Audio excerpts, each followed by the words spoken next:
Quand du bétail est retrouvé avec 2 marques au cou, la rumeur dit que c'est lui.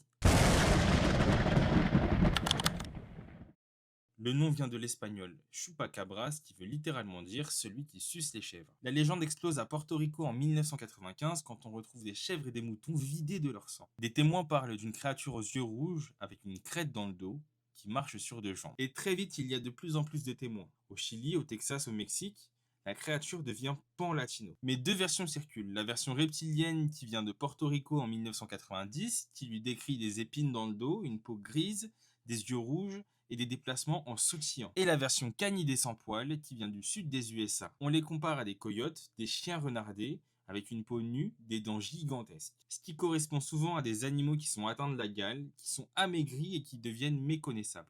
Mais dans les faits, beaucoup de carcasses attribuées au chupacabras sont des carcasses de coyotes, de chiens malades atteints de la gale. Pour ce qui est des victimes vidées de leur sang, plusieurs autopsies ont été faites. Et ces autopsies ont montré qu'il restait du sang dans les carcasses, et que c'était les plaies qui étaient ponctuelles qui amenaient une coagulation rapide. Et pour ce qui est des 2 traces de sang chez les animaux, les chauves-souris vampires existent bien en Amérique latine. Elles peuvent blesser le bétail mais ne l'évitent pas de leur sang. La morsure est petite, le sang-léchage nocturne, lui, est rarement mortel. Mais alors qu'est-ce que c'était?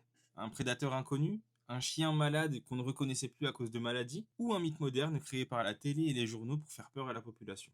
Ce dont on est sûr, c'est que des attaques ont réellement été faites sur du bétail. On peut trouver des images frappantes, mais beaucoup de mauvaises identifications. Mais ce qui reste mystérieux, ce sont les premiers témoignages qui rapprochent le chupacabra d'un reptilien. Car les enquêtes qui ont été faites après ces témoignages montrent que les traces ne collent pas à un canidé. Alors d'après toi, qu'est-ce que le chupacabra? Un prédateur inconnu ou un coyote qui était malade?